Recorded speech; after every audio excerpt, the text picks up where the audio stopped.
जय श्री कृष्णा। आप सभी को ज्येष्ठ मास की अमावस्या की ढेरों शुभकामनाएं। प्रिय भक्तों, जेठ की जो अमावस्या है इस बार बहुत सारे असमंजस की स्थिति लेके आई है। जेठ मास की जो अमावस्या है वो बहुत महत्वपूर्ण होती है।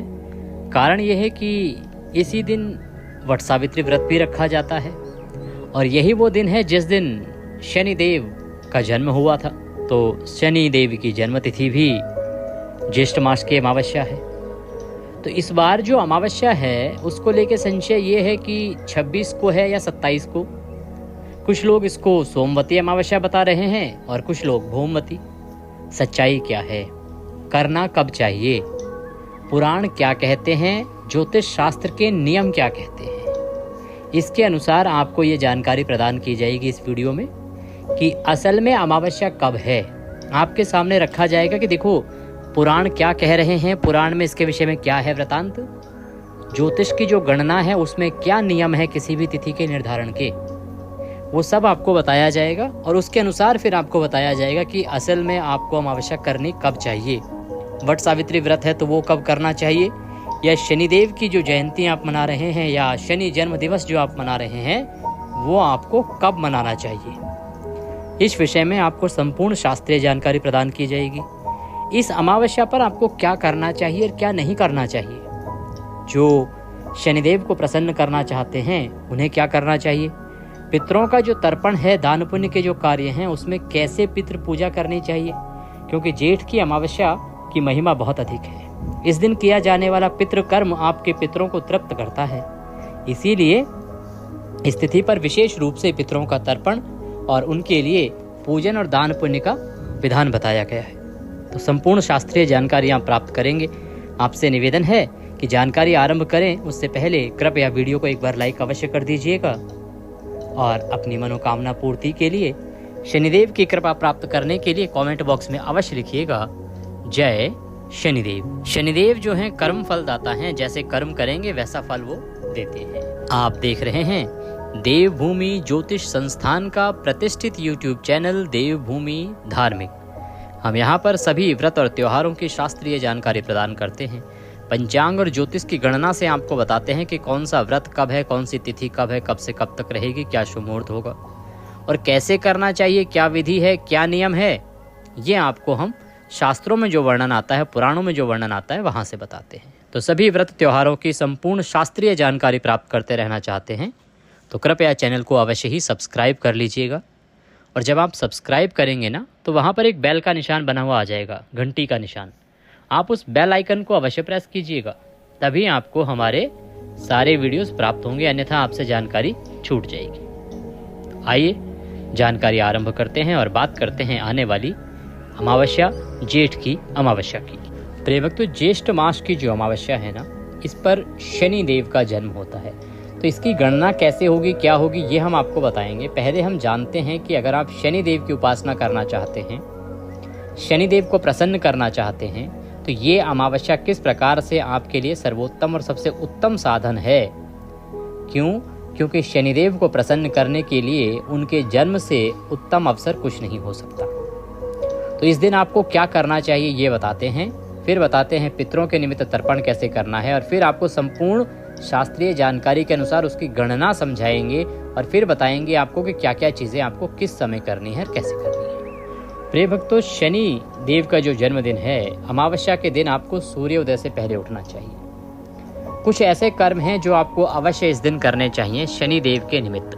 अगर आपकी कुंडली में शनिदेव किसी सही स्थान पर नहीं है, आप चाहते हैं कि 7.5 के कुप्रभाव से बचें, ढैये के कुप्रभाव से बचें, शनिदेव को प्रसन्न रखें जिससे कि वो अपनी दृष्टि को शुभ रखें और आपके ऊपर सदा कृपा उनकी बनी रहे, तो इस अमावस्या के दिन आप सूर्योदय से पहले उठ जाइएगा। उठने के बाद स्नान आदि करके, स्वच्छ वस्त्र धारण करके आप सूर्य देव को जल दीजिएगा। सूर्य देव को जल देने के अतिरिक्त बाकी जो आप जल देते हैं, पीपल को जल देते हैं, पीपल को जल दीजिएगा।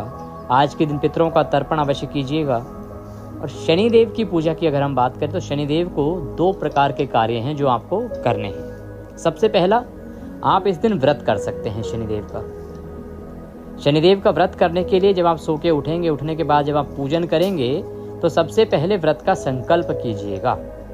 व्रत का संकल्प कैसे करेंगे सीधे हाथ में जल लीजिएगा। जल लेके 1 रुपये का सिक्का दक्षिणा के रूप में कम से कम रखिएगा। 3 बार बोलिएगा ओम श्री विष्णु, ओम श्री विष्णु, ओम श्री विष्णु। अपना नाम, अपना गोत्र, जिस स्थान पर बैठकर आप संकल्प कर रहे हैं ना, वहाँ का मकान नंबर, क्षेत्र का नाम, शहर का नाम। ज्येष्ठ मासे अमावस्यायाम पुण्यतिथियो आयु आरोग्यता प्राप्त्यार्थाय शनि शुभ दृष्टि प्राप्त्यार्थाय कुंडली अंतर्गते शनि दोष निवारणार्थाय श्री शनि देव प्रसन्नार्थाय शनि जन्म दिवस उपलक्ष्ये शनि अमावस्या व्रत पूजनम संकल्पम संकरिष्ये। पुलिसौ श्री विष्णु शरणौ शरणम प्रपद्ये। और वह संकल्प आप शनिदेव के चरणों में अर्पित कर दीजिएगा। ये संकल्प आपने अवश्य करना है व्रत करने का। किस उद्देश्य की पूर्ति के लिए कर रहे हैं ये भी हमने इसमें बोला, क्योंकि संकल्प के बिना कोई भी पूजा पाठ और व्रत जो है वो अधूरा होता है। अब आपने करना क्या है कि शनिदेव को इस दिन आप तेल अवश्य अर्पित कीजिएगा।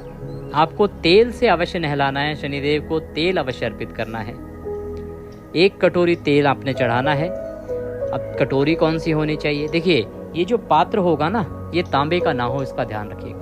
उत्तम रहेगा कि आप ये पात्र लीजिए स्टील का, क्योंकि स्टील जो है वो लोहे से बना होता है। स्टील और लोहा दोनों एक ही चीज़ है, इसीलिए हम पूजा में इसको प्रयोग नहीं करते हैं। परंतु लोहा क्योंकि शनिदेव से संबंधित एक धातु है, इसीलिए शनिदेव की पूजा में आपको इसका प्रयोग करना चाहिए। आप स्टील की कटोरी लीजिएगा, उसमें तेल भरिएगा और उससे शनिदेव को नहलाइएगा।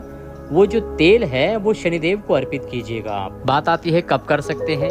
आप ये पूरा दिन में कभी भी कर सकते हैं, सुबह से लेकर और रात्रि काल तक आप कर सकते हैं शनिदेव की पूजा के लिए। इसमें कोई दोष नहीं होता, कोई इसमें विघ्न बाधा नहीं होती, उत्तम ही उत्तम रहता है। एक तो ये कीजिएगा।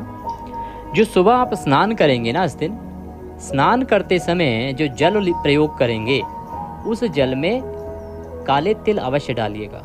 पहले बाल्टी को धो लीजिएगा अच्छे से, फिर उसमें थोड़ा सा गंगा जल भरिएगा।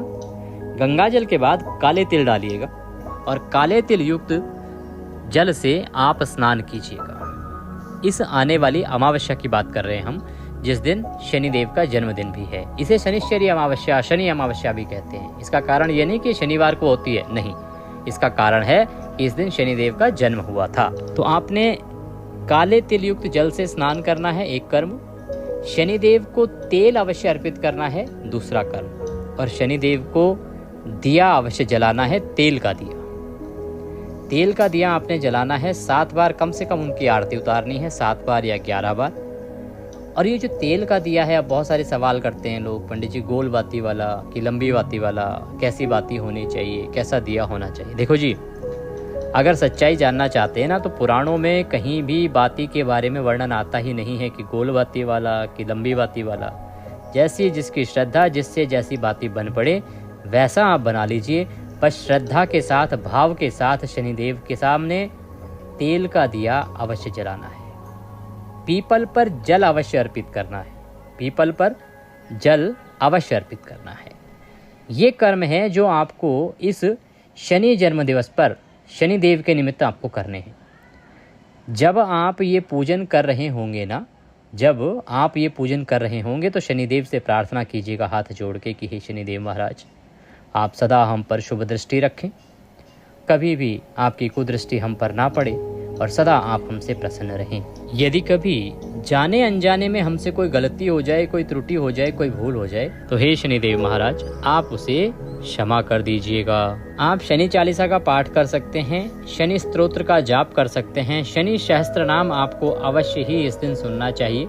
आपके इसी चैनल देवभूमि पर आपको सुनने को मिल जाएगा। शनि सहस्त्र नाम बहुत ही उत्तम होता है, उसका फल बहुत ही उत्तम है, उससे शनिदेव अवश्य प्रसन्न होते हैं। शनिदेव की कृपा प्राप्त करने का एक सुगम माध्यम है शनि सहस्त्र नाम, शनि स्तोत्रम। और ये पाठ आपको हमारे इस चैनल पर अवश्य मिलेंगे, तो आप उनका श्रवण कीजिएगा। इस प्रकार से ये जो कर्म हैं ये आपने शनिदेव के निमित्त करने हैं। इससे लाभ होगा आपकी कुंडली में। यदि शनिदेव सही स्थान पर नहीं होंगे, आपको नुकसान पहुंचा रहे होंगे, तो वो प्रसन्न होंगे और आपको नुकसान नहीं पहुंचाएंगे। आपको किसी प्रकार की हानि, किसी प्रकार की क्षति नहीं होगी। अगर शनिदेव की कुदृष्टि आप पर होने वाली होगी तो वह बदल जाएगी, क्योंकि शनिदेव की कृपा पाना आसान काम नहीं है। इसीलिए आपको इस दिन ये कर्म अवश्य करने चाहिए। अन्य तिथि पर शनिदेव प्रसन्न हो या ना हो, लेकिन इस तिथि पर अवश्य ही प्रसन्न होते हैं। एक सवाल और आता है, बहुत सारे लोग कहते हैं पंडित जी शनि देव के सामने नहीं जाना चाहिए, अन्यथा क्योंकि उनकी दृष्टि जिस पर भी पड़ी उसका बेड़ा गर्क हो जाता है। ऐसा कहा जाता है कि उनकी जो दृष्टि है उससे सदा आपको बचना चाहिए। तो क्या करें, कहाँ बैठ के पूजन करें, कैसे चढ़ाएं, जो हम तेल चढ़ाएं, पानी चढ़ाएं, जल चढ़ाएं, वो कैसे चढ़ाएं। प्रिय बंधुओं, शनिदेव की कुदृष्टि पड़ती है, जिस पर पड़ती है उसका बुरा ही बुरा होता है। लेकिन जब आप पूजन कर रहे होते हैं ना, किसी भी देवता का जब पूजन कर रहे होते हैं, उस समय वह कुदृष्टि आपके ऊपर प्रभाव नहीं डालती है। इसीलिए जब आप पूजन करें तो निसंकोच होकर आप उनके सामने जाइए, उनके सामने से ही जो पूजन की सामग्री है उसको अर्पित कीजिए और विधान से पूजन कीजिए। इतना भयमों में ना पड़िए, इतना संशय पैदा ना कीजिए अपने अंदर। कुदृष्टि का अपना स्थान है, लेकिन जब आप पूजन कर रहे होते हैं किसी देवता का तो कोई भी कुदृष्टि उस समय नहीं होती है। देव उस समय प्रसन्न अवस्था में ही होते हैं। ये कार्य हैं जो आपको शनिदेव के निमित्त करने हैं। अब बात आती है पितरों के कर्म की, कि पितरों के निमित्त कर्म जो हैं वो कैसे होंगे और पितरों को क्या अर्पित करना चाहिए, तर्पण कैसे करना चाहिए। प्रिय बंधुओं, पितरों के निमित्त जो कर्म किए जाते हैं उनमें बहुत ही महत्वपूर्ण कर्म होता है अमावस्या के दिन। वो है गीता के 7वें अध्याय का श्रवण करना या पाठ करना और उसका संपूर्ण फल अपने पितरों को तर्पण द्वारा, जल द्वारा अर्पित करना। तो आप क्या कीजिएगा कि स्नान आदि करके सब चीज़ों से निवृत्त होके और फिर दक्षिण दिशा की ओर आसन लगाइए, मुख करिए और बैठ जाइए दक्षिण की ओर मुख करके। जो लोटा लेंगे आप एक तांबे का, उसमें पहले थोड़ा गंगा जल भरिएगा, फिर शुद्ध जल भरिएगा, तुलसी का पत्ता डालिएगा, काले तिल डालिएगा, थोड़ा दूध मिल जाए थोड़ा कच्चा दूध डालिएगा और उसके बाद सफ़ेद रंग का पुष्प हो तो पुष्प डाल लीजिएगा, कुशा हो तो कुशा डालिएगा। ये सारी सामग्री उस लोटे में डाल के सामने लोटा रखिएगा और गीता के 7वें अध्याय का श्रवण कीजिएगा। आप पढ़ सकते हैं तो स्वयं पढ़ लीजिएगा, अन्यथा आपकी सुविधा के लिए हमारे चैनल पर प्रत्येक अमावस्या पर गीता का 7वां अध्याय जो है सुनाया जाता है, वीडियो अपलोड किया जाता है। तो आप वीडियो चलाइएगा, गीता का पूरा संपूर्ण 7वां अध्याय सुनिएगा।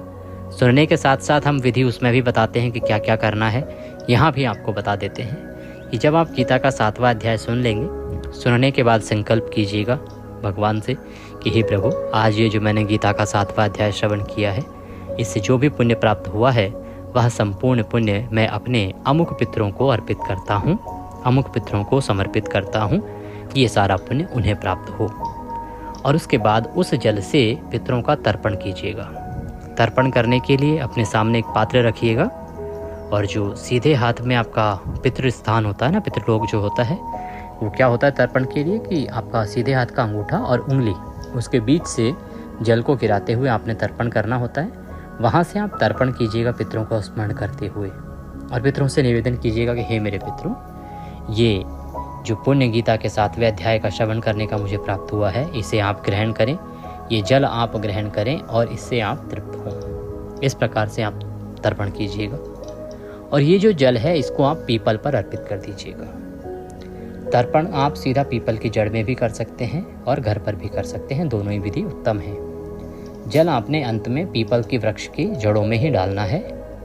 किसी के यहाँ यदि मान लीजिए पीपल नहीं है, बहुत से लोग कहते हैं पंडित जी हमारे यहाँ पीपल नहीं है, तो आप किसी अन्य दैवीय वृक्ष में डाल सकते हैं। बरगद में डाल दीजिएगा, आम हो आम में डालिएगा, बिल्व पत्र हो बिल्व पत्र में डाल दीजिएगा। और ये भी ना हो तो जो भी पौधा आपके पास हो ना, उसकी जड़ों में डाल दीजिएगा, बस वो पैरों में ना आए जल, इसका ध्यान रखिएगा। इस प्रकार से आपने एक कर्म तो ये करना है पितरों के निमित्त। इसकी बड़ी महिमा है साहब। ये जो तर्पण आप करते हैं और गीता के 7वें अध्याय का श्रवण करके जो पुण्य आप अर्पित करते हैं ना पितरों को, इससे पितरों को बहुत अधिक संतुष्टि और बहुत अधिक तृप्ति प्राप्त होती है। इससे पितृ प्रसन्न होते हैं और जब पितृ प्रसन्न होते हैं तो आपके जीवन में मंगल ही मंगल होता है। इसलिए आपको ये कर्म अवश्य करना चाहिए। दूसरा कर्म ये करेंगे कि आप संभव हो तो किसी ब्राह्मण को भोजन के लिए बुलाइए, उन्हें भोजन कराइए और दान दक्षिणा दे के विदा कीजिए। अन्यथा आप कुछ खाद्य सामग्री ले लीजिए, खाने पीने की सामग्री ले लीजिए, उसमें दक्षिणा रखिए और वह संकल्प करके किसी योग्य ब्राह्मण को दान दे दीजिए, मंदिर में दान दे आइए। अन्यथा आप दूध का पैकेट ले लीजिए, फल ले लीजिए, उसमें दक्षिणा रख के और वह किसी ब्राह्मण को या मंदिर में दान दे दीजिए। ये पितरों के निमित्त किया जाने वाला कर्म है। जब आप दान देंगे तो संकल्प अवश्य कीजिएगा कि आप ये सामग्री अपने पितरों के निमित्त दान कर रहे हैं, जिससे कि उसका पुण्य फल जो है ना वो आपके पितरों को लगे। ये कर्म है जो आपने पितरों के निमित्त करने हैं। इसमें एक छोटा सा सवाल आज की जनरेशन के बीच में आ जाता है, पंडित जी ये अमावस्या को ही क्यों करते हैं? क्योंकि प्रिय भक्तों, अमावस्या जो है ना पितरों को समर्पित एकमात्र तिथि है। इसी दिन पितरों की विशेष रूप से पूजा की जाती है। इस तिथि के देवता या ये तिथि पर जिनका पूजन होना चाहिए वो पितर ही होते हैं। बात आता है जी कि ये अमावस्या तिथि को ही इसके लिए क्यों चुना गया? इसका कारण है, इसका कारण ये है कि हमें शास्त्र बताते हैं कि जो पितृलोक है ना वहाँ की एक रात्रि हमारे 15 दिन के बराबर होती है और वहाँ का एक दिन हमारे 15 दिन के बराबर होता है। समझ रहे हैं आप? 15-15 अर्थात जो हमारा एक महीना होता है पूरा, उसमें उनका एक दिन और एक रात होती है। तो जो अमावस्या तिथि है ना, इस दिन पितरों की सुबह होती है। इस दिन हमारे जो पितर हैं वो सो के उठते हैं।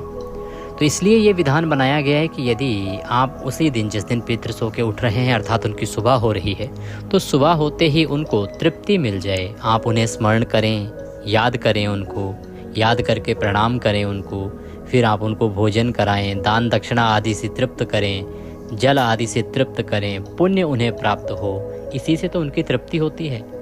तो आप इसको इस प्रकार से सोचिए कि आप सो के उठे हैं और आपके सुबह में मंगल ही मंगल हो रहा है, सारी तरफ से आपको खुशियाँ ही खुशियाँ मिल रही हैं, प्रसन्न ही प्रसन्न हैं आप। जब आप इतने प्रसन्न होंगे तो आप अपने पारिवारिक जनों को क्या देंगे? खुशियाँ ही तो देंगे।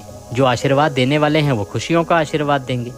इसीलिए अमावस्या तिथि क्योंकि पितरों की सुबह होती है, आप पितरों को जितना प्रसन्न कर लेंगे ना, पूरे महीने आप प्रसन्न ही प्रसन्न रहेंगे। क्योंकि पितरों की कृपा से ही आपके जीवन में अशुभ और शुभ दोनों कर्म होते हैं। अगर पितृ आपके खुश नहीं हैं, प्रसन्न नहीं हैं, तो आपका आर्थिक हालात खराब हो जाएगी, मानसिक हालात खराब हो जाएंगे, आपके परिवार में ग्रह कलेश बहुत बढ़ जाएगा, पति पत्नी में झगड़े बढ़ जाएंगे, वंश वृद्धि तक रुक जाती है पितृदोष या पितरों की अप्रसन्नता के कारण। तो पितरों को प्रसन्न कीजिए। पितरों को जितना आप प्रसन्न रखेंगे आपके जीवन में मंगल ही मंगल है। इस प्रकार से आपने पितृ जो है ना उनका पूजन करना है अमावस्या के दिन। और प्रत्येक अमावस्या पर यह नियम बना लीजिएगा, अगर आपने इस कर्म को कर लिया, देखिए अमावस्या वो तिथि है, मैं पुनः दोहराऊंगा, अमावस्या वो तिथि है जिसे यदि आपने संभाल लिया तो आपके जीवन में मंगल ही मंगल है। कभी संकट नहीं आएंगे, कभी आपको कठिनाई नहीं आएगी, परेशानी नहीं आएगी। अमावस्या को आप संभाल लीजिए, इस पर सदकर्म कर लीजिए। इस प्रकार से आपने पितृ पूजा करनी है। शनिदेव की पूजा हमने बता दी। अब और महत्वपूर्ण जानकारी आपको देते हैं, फिर गणना के बारे में बताएंगे। ये जो अमावस्या तिथि होती है ना, इस पे कुछ कार्य आपको भूल के भी नहीं करने चाहिए। कौन से कार्य नहीं करने चाहिए? सबसे प्रमुख कार्य है कि किसी भी पेड़ पौधे से पत्ती, डंडी, टहनी आदि कुछ भी नहीं तोड़नी चाहिए। अर्थात किसी वृक्ष से, किसी पौधे से कुछ भी अलग नहीं करना चाहिए। अगर गलती से ऐसा करते हैं तो ये घोर पाप है। इस प्रकार से समझिए कि यदि आपने गलती से किसी पौधे को इस प्रकार से हानि पहुंचाई तो आपको बहुत बड़ा पाप लगता है, कठोर पाप लगता है, बहुत कठोर पाप के भागीदार बनते हैं आप। तो ये कर्म भूल से भी नहीं करना। किसी को भी छूना नहीं, पेड़ पौधे को, उसको नुकसान नहीं पहुंचाना, एक बात। दूसरा, आपने इस दिन किसी का अन्न नहीं खाना है, किसी का अन्न नहीं खाना है, ध्यान रखिएगा। भंडारे जो अगर हो रहे होते हैं ना, भंडारा भी इस दिन नहीं खाना चाहिए। आप यदि इस दिन किसी का अन्न खाएंगे तो आपका पूरे एक महीने का जो पुण्य कर्म है वो उस व्यक्ति को चला जाएगा जिसका आपने अन्न खाया है। इसीलिए तो इस दिन ब्राह्मण भोजन कहा जाता है, क्योंकि जब ब्राह्मण आपके घर आएंगे, भोजन करेंगे, तो उनका एक महीने का जो पुण्य है वो आपको प्राप्त होगा, आपके पितरों को प्राप्त होगा। किस लिए कहा जाता है कि इस दिन ब्राह्मण भोजन कराइए, ब्राह्मणों को बुलाइए, दान दक्षिणा दीजिए, अन्न का दान दीजिए। ब्राह्मण को अन्न जितना खिलाएंगे उतना कल्याण है, क्योंकि ये माना जाता है कि ब्राह्मण ही है जो सत्कर्म करता है, पुण्य कर्म करता है। और जब आप अमावस्या को उन्हें अन्न दान करते हैं, खिलाते हैं, तो उनका जो पुण्य है ना वो पूरे एक महीने का आप प्राप्त कर लेते हैं। ये शास्त्रीय विधान है, ये ऐसा नहीं कि मैं कोई मनगढ़ंत बात बोल रहा हूँ, अपने मन से बोल रहा हूँ। ये शास्त्रीय विधान है, शास्त्रों में लिखा है, शास्त्र हमें ये बताते हैं। इसीलिए भूल के भी आपको दूसरे का अन्न इस दिन नहीं खाना चाहिए। यहाँ तक कि मंदिर भी जाओ और वहाँ से प्रसाद भी मिले ना, तो उस प्रसाद के बदले में भी कुछ ना कुछ वहाँ पे अर्पित करके आओ दक्षिणा। अन्न का दाना भी प्रसाद के रूप में भी नहीं लेना है। हाँ, कुछ स्थान है जहाँ पर आप अगर खाते हैं तो वहाँ पे दोष नहीं है, ऐसा नहीं होता है। वहाँ पे वो स्थान है, आप अपनी ससुराल में जाएं, खाएं, माता पिता के घर पे खाएं, आप बड़े भाई आदि के घर पे खाएं, खा सकते हैं। ये वो स्थान है जहाँ पर खाने का दोष नहीं है। परंतु अन्य किसी के यहाँ खाते हैं तो वो दोष उत्पन्न करता है, अर्थात आपके पुण्यों की हानि करता है। तो ये कर्म आपको नहीं करना है, इसका ध्यान रखिएगा। आते हैं हम इस बिंदु पर कि अमावस्या करनी किस दिन चाहिए, कब मनाई जानी चाहिए, उत्तम क्या रहेगा, शास्त्रों की गणना क्या है, वट सावित्री व्रत कब करना है, या शनिदेव का जो पूजन है या शनिदेव की जो जयंती है, जन्म दिवस है, वो कब मनाना चाहिए। तो आइए जानते हैं कि पंचांग क्या कह रहे हैं। देखिए, पंचांग कहते हैं, मेरे सामने राजधानी पंचांगम है, इसके अतिरिक्त निर्णय सागर भी है मेरे सामने, देवी दयालु भी है मेरे सामने। तो जो अमावस्या तिथि की शुरुआत है ना साहब, अमावस्या तिथि जो है पंचांगों ने अलग अलग समय पे लगाई है। अधिकतर पंचांग जो हैं वो कह रहे हैं कि अमावस्या तिथि आरंभ हो रही है 26 तारीख को। 26 तारीख को आरंभ हो रही है ये दोपहर को 12:11 पर। कुछ पंचांग सुबह 10:30 बजे भी लगा रहे हैं, वो बहुत कम है। तो 12:11 पर अमावस्या आरंभ हो रही है 26 को, और 27 को ये समाप्त हो रही है सुबह 8:30 बजे, 8:31। कुछ पंचांग बता रहे हैं 8:32। यही जानकारी है। इंटरनेट पे अगर आप देखेंगे तो वहाँ पर भी समय यही आ रहा होगा। अब जो अमावस्या तिथि की गणना है ना, वो इस प्रकार से आती है कि जिस दिन अमावस्या तिथि सूर्य के मुख से हो, उदया तिथि मान आपने हमेशा सुना होगा। उदया तिथि मान को ध्यान में रख के ही अमावस्या निर्धारित होती है कि सोमवती है या भौमवती है। उदया तिथि मान के कब है अमावस्या? 27 तारीख को। 27 तारीख को सूर्य के मुख से अमावस्या है, क्योंकि 8:30 बजे तक अमावस्या है। आप इतने समय से सुनते आए होंगे, बहुत सारे आचार्यों को पहले भी सुना होगा। हमारा सिंधु ज्योतिष शास्त्र जो है, जिसके आधार पर सारी गणना बनी है, वो ये कहता है कि कोई तिथि यदि सूर्य के बाद 2:30 घटी हो जाती है तो वो पूरे दिन मान्य होती है।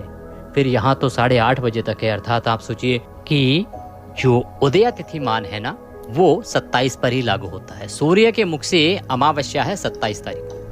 तो पहली बात तो ये कि ये सोमवती अमावस्या तो नहीं है, क्योंकि सोमवती अमावस्या का निर्धारण सूर्य के मुख से जब अमावस्या होती है उससे होता है, उदया तिथि मान से होता है।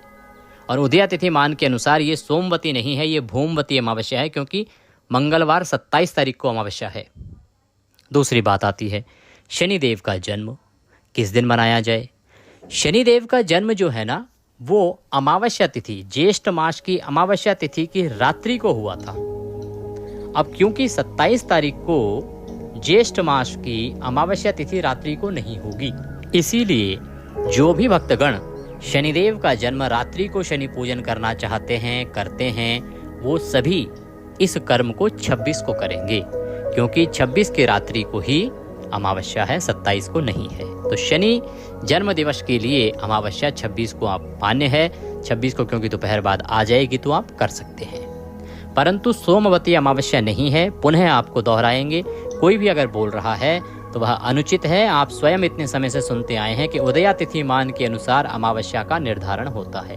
देखिए, सभी चीज़ें एक साथ निर्धारित नहीं होती हैं, बहुत सारी चीज़ें शाम के हिसाब से निर्धारित होती हैं, परंतु सोमवती अमावस्या का जो निर्धारण है ना, वो सूर्य के मुख पर ही निर्भर करता है। और क्योंकि अमावस्या जो है वो मंगलवार को सूर्य के मुख से है, इसीलिए सूर्य उदय मंगलवार को अमावस्या में है, तो अमावस्या मंगलवार 27 तारीख को ही करना श्रेष्ठ रहेगा। पितृ कर्म, दान आदि जो भी कर्म है वो आप 27 को ही करेंगे, यही श्रेष्ठ रहेगा। आती है बात वट सावित्री व्रत कब करना चाहिए।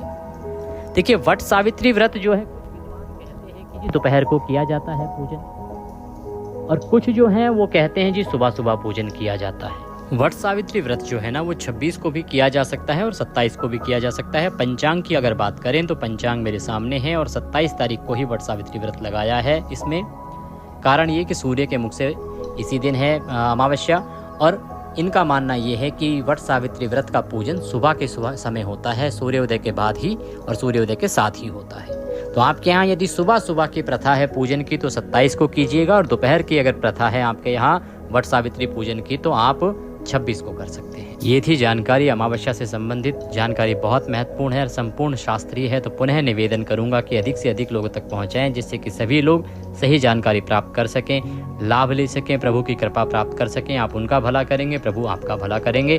भगवान सब पर कृपा करें। हरे कृष्ण।